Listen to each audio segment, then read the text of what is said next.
HR online solution YouTube চ্যানেলে আপনাদের সকলকে স্বাগত জানাই।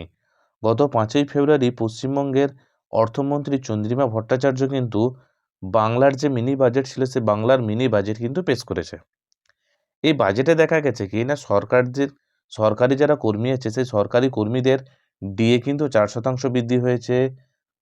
আশা কর্মী, সিভিক ভলেন্টিয়ার, গ্রামীণ পুলিশদের বেতন 1,000 টাকা কিন্তু বৃদ্ধি করা হয়েছে। এছাড়াও যে লক্ষ্মী ভাণ্ডার, পশ্চিমবঙ্গ রাজ্য সরকারের সবথেকে বড় যেটা হাতিয়ার, সেটা হচ্ছে কি লক্ষ্মী ভাণ্ডার কিন্তু 500 টাকা করে বৃদ্ধি করা হয়েছে। অর্থাৎ জেনারেলরা যেখানে পাচ্ছিল 1,000, তাদের 1,500 করা হয়েছে, এবং যারা এসসি এসটিরা যারা পাচ্ছিল 1,200 করে, তাদের কিন্তু 1,700 হয়েছে।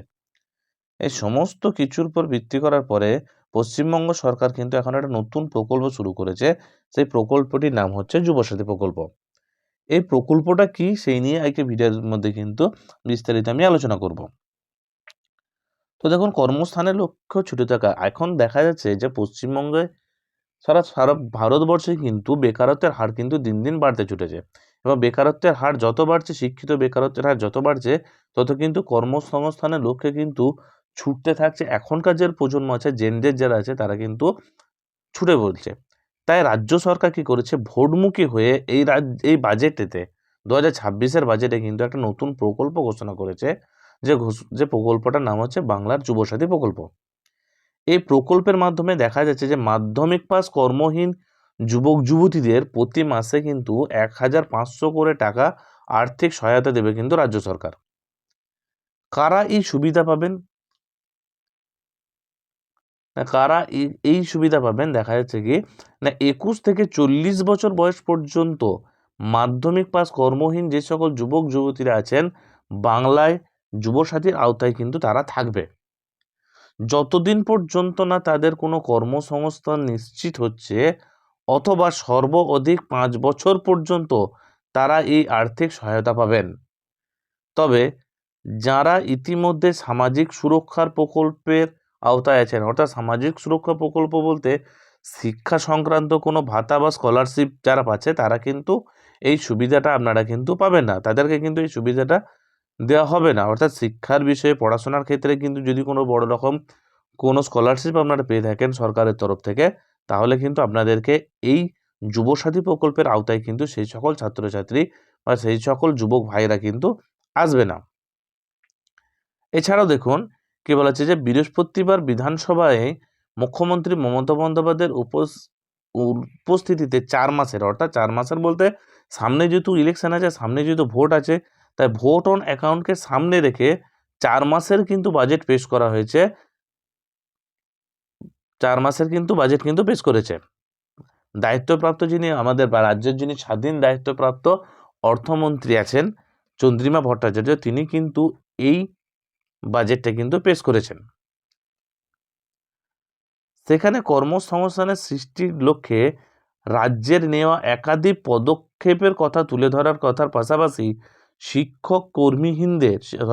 শিক্ষিত কর্মীহীনদের পাশে দাঁড়াতে এই নয়া ঘোষণা করা হয়, অর্থাৎ নতুন প্রকল্পের একটা সূচনা করা হয়েছে। নতুন প্রকল্পের নাম হয়েছে, যেটা আমি আগেও বলেছি, আগের ভিডিওতেও আমি বলেছি, যে নতুন প্রকল্পটা কি আছে, যে নতুন প্রকল্পটা হচ্ছে যুবসাথী প্রকল্প। এবং এই প্রকল্পটার ফলে সরকার কিন্তু শিক্ষিত কর্মীহীনদের পাশে দাঁড়াতে চাইছে, এবং 15ই আগস্ট এই প্রকল্পে রাজ্যে কার্যকর হবে বলেও এমনই জানিয়েছেন, বাজেটের বক্তৃতায় জানিয়েছেন রাজ্যের অর্থমন্ত্রী। অর্থাৎ 2026-এর বিধানসভা নির্বাচনের আগে এটাই হচ্ছে শেষ বাজেট। অর্থাৎ চতুর্থবারের মতো সরকার যদি আসে, যদি চতুর্থবারের মতন এই মুখ্যমন্ত্রী মমতা বন্দ্যোপাধ্যায় তৃণমূল সরকার যদি এসে থাকে, তবেই কিন্তু বাংলায় এর প্রকল্পটি চালু করবেন মমতা বন্দ্যোপাধ্যায়ের সরকার। বাংলার যুবসাথী বাস্তবায়নে 2026-27 অর্থবর্ষে বাজেটে প্রায় 5,000 কোটি টাকা বরাদ্দর প্রস্তাব দেওয়া হয়েছে। অর্থাৎ এই যুবসাথী প্রকল্পের জন্য সরকার 5,000 কোটি টাকা বরাদ্দ করেছে। এই প্রকল্পের ফলে শিক্ষিত যুব সমাজের উপর আর্থিক চাপ অনেকটাই কমবে, এবং তারা চাকরির প্রস্তুতির আরও মনোযোগী হতে পারবেন বলে মত প্রকাশ করেছে রাজ্য সরকার। আচ্ছা, 1,500 টাকায় কি আর্থিক চাপ কমে যেতে পারে? যেখানে মোবাইলের রিচার্জ এত হাই প্রোফাইল, যেখানে সমস্ত কিছুই ব্যয়বহুল, সেখানে ১,৫০০ টাকায় মাসে কি এসে যাবে? তার থেকে তো ভালো যদি কোনো নতুন নতুন কর্মসংস্থান করে, সেটা তো বেটার হতো, তাই না? ২০২৫ সালের শেষ ৩ মাসে গোটা দেশের চাকরি খুঁয়ে বেকার হয়েছে, অর্থাৎ সারা ভারতবর্ষে যদি দেখা যায়, সারা ভারতবর্ষে কিন্তু চাকরি শেষ করে বেকার হয়েছে ৩,২৯,০০,০০০ মানুষ। অথচ ১লা ফেব্রুয়ারি কেন্দ্রীয় বাজেটে নির্মলা সীতারামনের উপর অনেক দল দাবি করছে যে তারা কিন্তু এই ব্যাপারে সরকার, অর্থাৎ শিক্ষিত বেকারদের উপর সরকার কিন্তু কোনো পদক্ষেপ নেয়নি বলে দাবি করা হয়েছে। এই পরিস্থিতিতে রাজ্যের এই প্রকল্প বাংলায় বেকারত্বের হার কমাতে সাহায্য করবে বলে মত হচ্ছে বিশেষজ্ঞ মহলের। আপনাদের কি মনে হয় যে এই প্রকল্পের ফলে কি বেকারত্বের হার কমবে? আরে বেকারত্ব তো তখনই কমবে যখন রাজ্যের মধ্যে শিল্প হবে, রাজ্যের মধ্যে কর্মসংস্থান বাড়বে, তখনই তো বেকারত্বের হার কমবে, তাই না?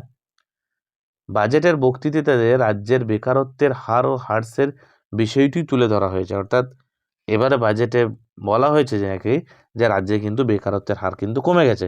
২০১৭-১৮ থেকে নিয়ে ২০২৩-২৪-এর মধ্যে বাংলায় বেকারত্ব কমেছে ৪৫.৬৫%। সেটা কেন্দ্রের পিরিয়ডিক লেবার ফোর্স সার্ভের মাধ্যমে কিন্তু এটা বলা হয়েছে। এমনটাই দাবি করছে কিন্তু রাজ্য সরকার, এবং বাংলার যুবসাথীর হাত ধরে কিন্তু সেটা আরও কমবে এটাও দাবি করছে কিন্তু রাজ্যের যে তৎকালীন যে শাসনে আছেন, তৎকালীন যে শাসক আছেন, সেই শাসক দল মনে করছে যে যুবসাথীর প্রকল্পের হাত ধরে বাংলায় কিন্তু বেকারত্বের হার কিন্তু আরও একটু কমতে পারে। ব্যাস এতটাই তথ্য আপনাদেরকে দেওয়ার ছিল।